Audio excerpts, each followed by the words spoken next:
pak převáželi v pytlích, které převáželi tedy na osličku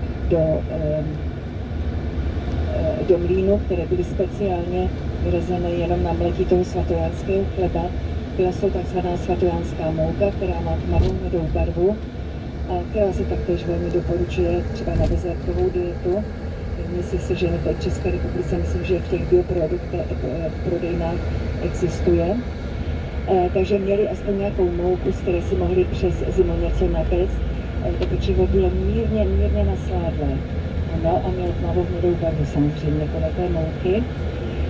Jinak ženy vyráběly ze svatojanského chleba vynikající marmeládu, která svým vzhledem připomíná hodně česká povidla ze švestek. Má samozřejmě ale trošičku jinou chuť. Nebo si můžete vyzkoušet nealkoholický nápoj. Je to takzvaná zelita. Když si zelitu nalijete do skleničky a napijete se, jste překvapení, že máte dojem, že pijete Coca-Colu, ale je to úplně jiný nápoj, který je tisíckrát zdravější než jakákoliv Coca-Cola, nejsou tam žádné příměsi a samozřejmě jsou tam složky, které prospívají organismu. Jinak, ženy měly a mají ve zvyku tady už příští měsíc, když si nazbírají ten svatojánský chléb, si vyrábějí vynikající syrup, který je v každé domácnosti tady na Krétě, protože hodně pomáhá při kašli a při nachlazení, ale hlavně pomáhá při osteoporóze. Je tam hodně vápníků. Takže opravdu, pokud máte možnost to někde zakoupit, v tomto období teďka na Krétě neseženete. Ale myslím, že v bioprodejnách mě informovali tady čeští, ale i slovenští klienti, že sehnali pod názvem karobový syrup. Karobový syrup, ano. Vřele doporučuji. Co ještě hodně zajímavé na svatojanském chlebu, že z jedné složky toho svatojanského chleba se vyrábí ještě do dnešní doby filmy do fotografických přístrojů a do kamer. No. Určitě si pamatujete, dneska už všichni máme asi digitální přístroj nebo mobily, fotíme neustále, máme tisíce fotek a už ani někdy na ně úplně zapomínáme. Ale určitě si pamatujete na takovou tu romantickou dobu, kdy jsme si zakoupili filmy, to byly 12, 24, 36, určitě na to pamatujete. A fotili jsme velmi opatrně, aby jsme nepokazili snímek. A byli jsme hodně netrpěliví, kdy nám je pan fotograf vyvolal. A pak samozřejmě, když jsme potom se na ně dívali, tak jsme si řekli, tak dobře jsme to vyfotili nebo špatně a tak dále. A dali jsme si je do albumu. Teďka už bohužel nic takového není. Možná ještě máme v domácnostech některé staré albumy, které jsou opravdu velmi pěkné, ale želtnou nám fotografie už. Ale bylo to takové romantické prostě období, teď už na to vzpomínáme více s takovou nostalgií. Takže právě tyto filmy se vyrábí z jedné složky toho svatojanského chleba.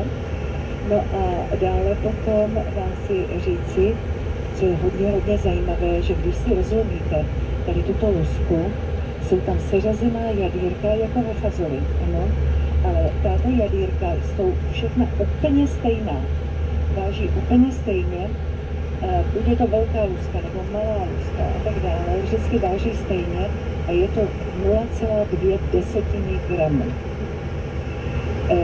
Proč jsou tak zajímavé? Protože Arabové si vybrali právě tady tato jadírka a udělali z nich jednotku váhy. Ano, velmi důležitá jednotka váhy, protože těmito jadírky se vyvažují karáty u drahokamů, u zlata a tak dále.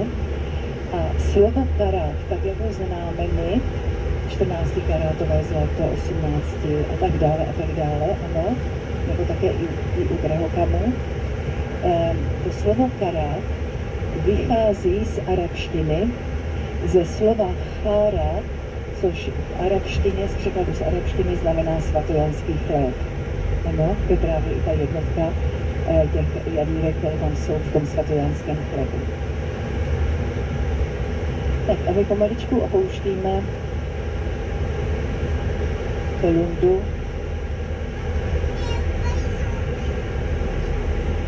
Dříve u té Šíně stávávalo to starobylé město Aarhus. Spousta nálezů tady i pod hladinou moře.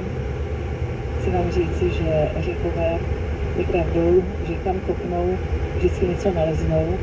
S tím je dost velký problém, protože pokud máte pozemek a začnete kopat třeba základy, nejdou se vám tam něco objeví, podle zákona jste povinni okamžitě oznámit policii, která to tam krásně označí, dojedou archeologové a samozřejmě začnou vykopávky. Ale když se na vás dostane někdy řada, trvá to i 5 let. Čili máte to tam, prostě čeká to, až na vás přijde řada. Teďka naštěstí novým zákonem to už nemusí být archeologové, kteří tady jsou placení státem, ale mohou to být i soukromí archeologové, soukromníci teda, které si můžete přivolat, kterým platíte, ale státní nemusíte zaplatit, protože platí stát za ty vykopávky. Takže pokud nechcete čekat, zavoláte si ty další, zaplatíte jim, ale ti jsou povinní vše, co objeví, krásně zmapovat, prostě vyfotit, zprotokolovat a odevzdat státu. Ano, pokud tak neučiní, samozřejmě hrozí trest odnětí svobody. No a pokud archeologové řeknou, že tam jsou velmi důležité vykopávky, přicházíte o pozemek, moji milí. To je to nejhorší, co se vám může stát s tím pozemkem, ano. Dostanete odškodnění samozřejmě, ale ne moc vysoké. Nikdy si už na to nic nemůžete postavit, protože se lidé bouří, protože je známo, že kde v Řecku kopnete, vždycky něco najdete. Tak nakonec novým takovým zákonem můžete na tom pozemku něco postavit pod dohledem samozřejmě archeologů, ale samozřejmě ta stavba musí být postavena takovýmto způsobem, aby nebyly poškozené vykopávky a samozřejmě byly zpřístupněné veřejnosti. Čili máme už teďka v těchto oblastech i hotely, které stojí na vysokých pilířích a pod tím jsou vykopávky. Čili když vcházíte do hotelu, projdete nejprve vykopávkami a teprve do výtahu nahoru. Takže pořád jedeme do toho pozemku, ano. Od cesty až k moři všechno, i ty maličké domečky byly skoupené tady, které jsou tady z levé strany, to všechno skoupené. Majitelem je, chcete vědět? Ano, dobře, já vám to řeknu. Je to Abramovič. Určitě jste o něm slyšeli, byl také majitelem Chelsea, toho fotbalového mužstva. Samozřejmě, myslím si, že je Ukrajinec, Rus, jestli se nemýlím, ale teďka tou válkou samozřejmě je tam nějaký problém, čili víme velmi dobře, že teďka je to, staví se tady pod jiným jménem teďka, ale je to jeho majetek. Pořád jedeme kolem jednoho pozemku, ano, od cesty směrem k moři, všechno jeho.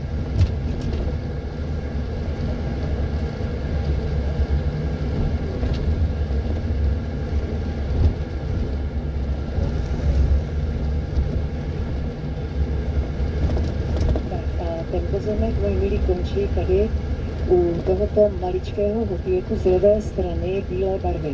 To patří také ještě k tomu pozemku, ano. Tady celý ten maličký komplex tady končí. Takže určitě se to tady hodně změní a samozřejmě ty další pozemky, které ještě nejsou rozprodané, půjdou nahoru s cenou.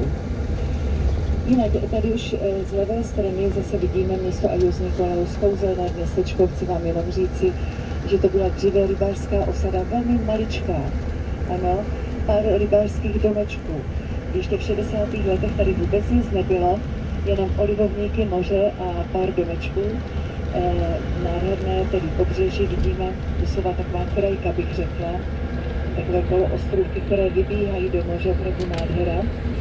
Ale v 60. letech se tady potom natáčel film s velmi známými filmovými hvězdami z Hollywoodu, které přijeli, celý ten filmový štáb, tedy když jsem přijel, samozřejmě neměli žádné hotely tady, takže byli ubytováni v domech těch chudých rybářů, kde ale měli tak skvělou péči, že potom se to rozneslo tedy po celém světě. Hned vám to vysvětlím.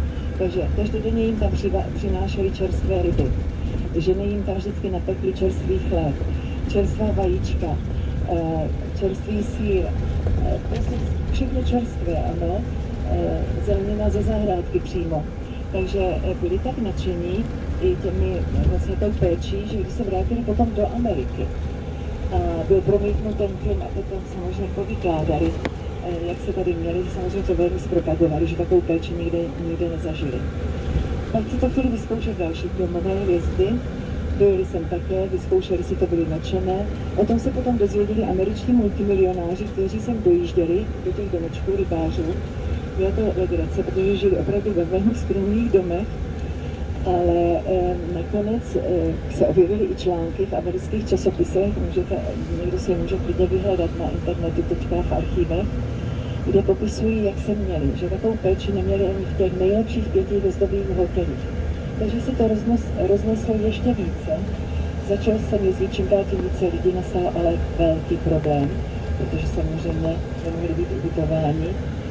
Takže bylo rozhodnuto, že se tady postaví první hotely pro zahraniční hosty.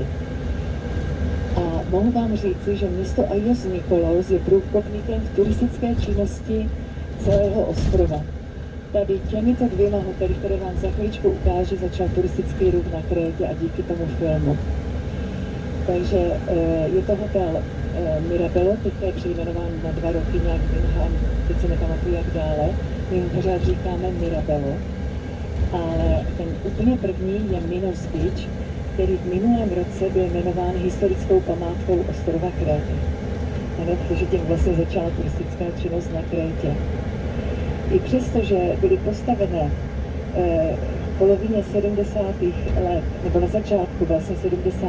let, ještě do dnešní doby si udržují všech 5 hvězd a dostat se do těchto hotelů musíte se objednat opravdu hodně předem.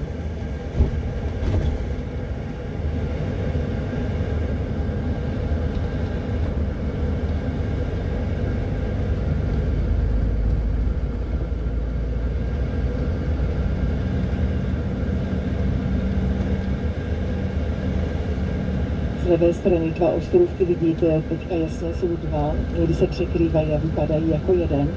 Jsou to ostrůvky všech svatých. Jsou pojmenované po byzantské kapličce, která je na vrcholku toho většího z těch 2 ostrůvků.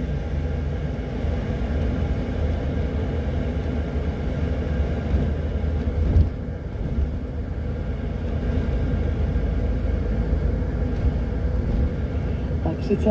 června, kdy je vlastně podle pravoslavné víry všech svatých, tak tam doplouvají všechny možné lodičky a převážejí všechny lidi, pokud chtějí prostě na ten ostrůvek, tak je převážejí zdarma po celý den.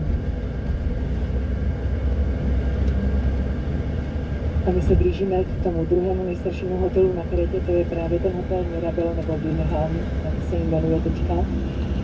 Vidíme ho před námi a potom ještě z pravé strany, to je celá ta bungalovová část s privátními bazény a tak dále z pravé strany a je propojen právě tady tímto můstkem.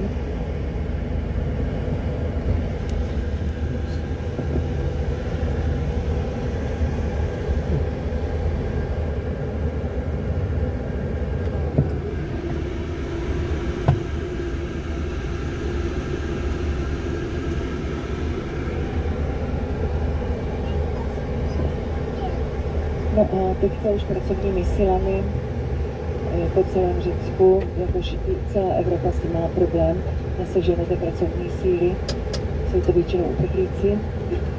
Tady konkrétně nám to přichází z afrického kontinentu, ale také dokonce i z Pakistánu. Mohu říci, že hlavně Syřané jsou velmi pracovití, jsou i hodně vzdělaní.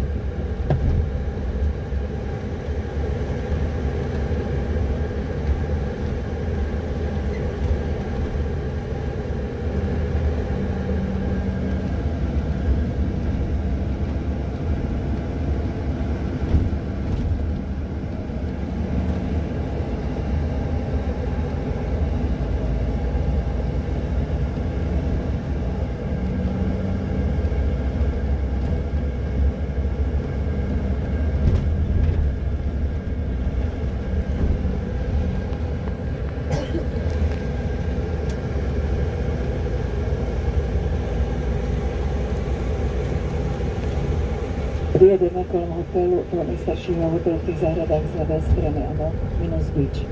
Je postaven ve stylu bungalovu.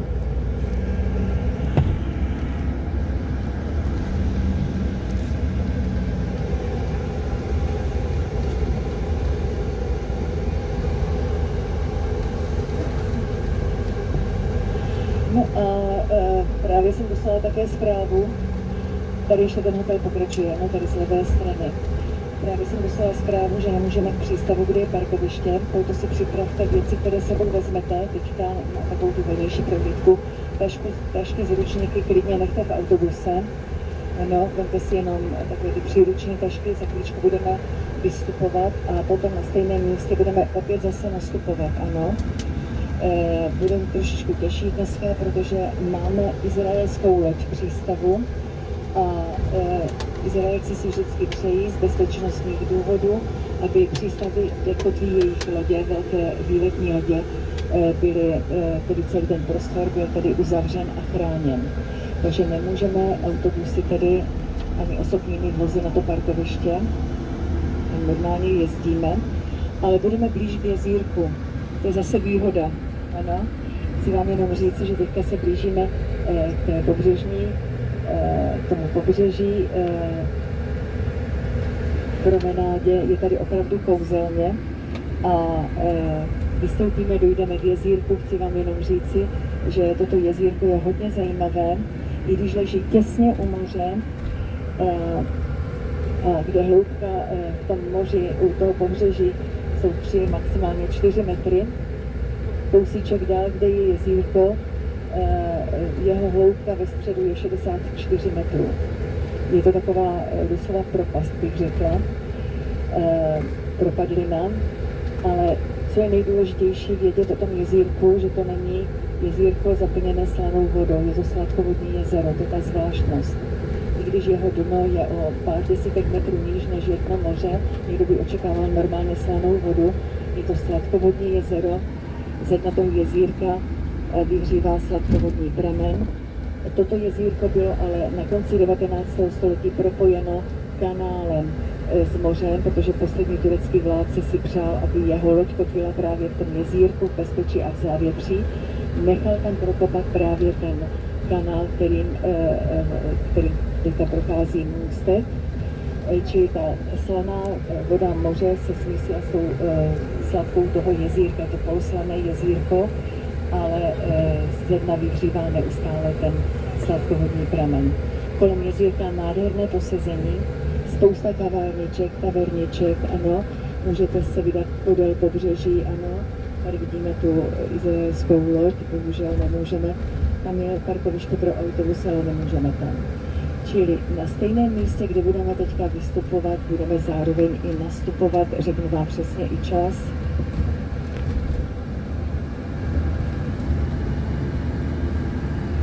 Bude to ve 3:45. Máme hodinku a půl času tady v tomto městě.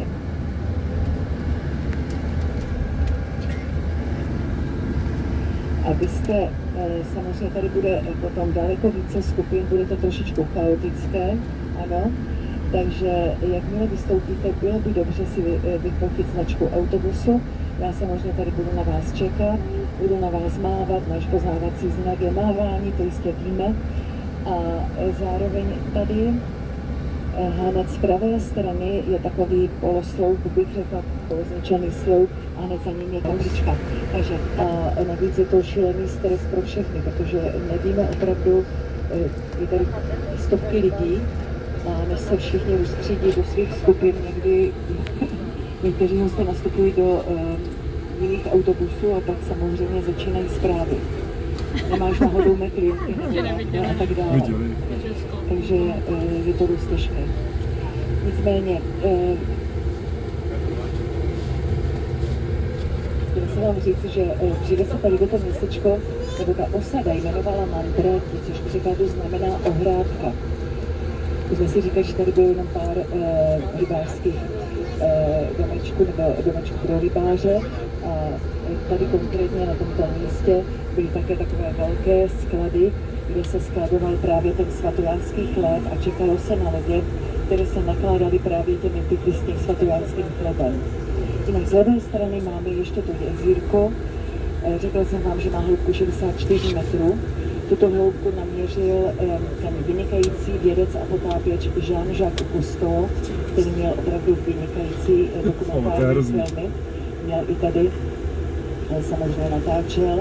Řekl, že to není pravá hloubka, ale jezírka. Toto jezírko je daleko hlubší. Nemohl se dostat úplně na dno, protože tam bylo hodně bahna, ale hlavně tam bylo naházeno hodně vozů z druhé světové války. Takových těch vojenských vozů. Samozřejmě všichni starostové po celou tu dobu se snaží někde prostě získat peníze na to, aby to, co je v tom jezírku, dali pryč. Jsou to ale miliony, čili opravdu to tam zůstane, vypadá to, že to tam zůstane navždy, snad někdy, až se Řecko úplně vzpamatuje z té ekonomické krize. Pomaličku už se vzpamatovává, ale není to pořád tak, jak to bývávalo dříve. No a zároveň vám chci říct, že podle řecké mytologie tady na tomto místě někde existovalo nějaké jezírko, kam se tajně chodila koupat bohyně Aténa, bohyně moudrosti, která samozřejmě také sídlí jako všichni ostatní bohové, 12 olympských bohů na Olympu, na tom nejvyšším pohoří Řecka, ve středním Řecku. To pohoří má výšku 2917 metrů. A věří se, že to bylo právě tady toto jezírko. Jinak kolem jezírka si všimli opravdu velmi krásné posezení. U jezírka se pořádají velmi krásné svatby. Chci vám také říci, že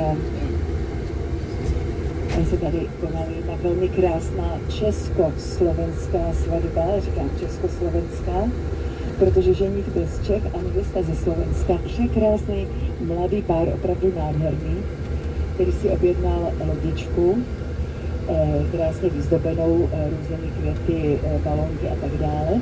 A v podvečer tedy pluli do jezírka, tedy od moře do jezírka. Ve chvíli, kdy všechny taverničky, kavárničky kolem jezírka byly úplně přeplněné lidma, kteří buď večeřili, nebo už si dávali nějaký drink.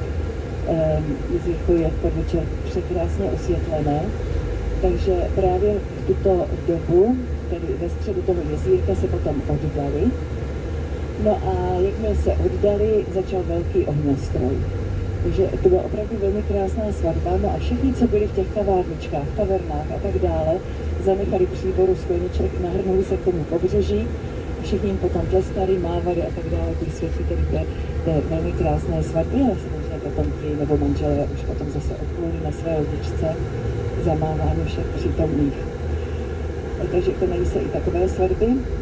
No a protože pomaličku odjíždíme z města Agios Nikolaos, neměli jsme možnost, bohužel u přístavu je takové sousoší z bronzu tady. Je to Únos Evropy. Únos Evropy, velmi známá řecká pověst, teda pověst řeckých bájí a pověstí, kde toto sousoší tedy znázorňuje Únos Evropy, kdy vlastně ta Evropa, teda princezna Evropa sedí na hřbetě býka, který ji unáší. Já vám celou tu pověst teďka za chvíličku řeknu. Tady ještě v mezerách z pravé strany můžete zahlídnout naposledy Mirabelský záliv, ve kterém jsme se dneska celý den pohybovali a s kterým se teď už definitivně loučíme. No a jedeme zase stejnou trasou zpět do hotelu.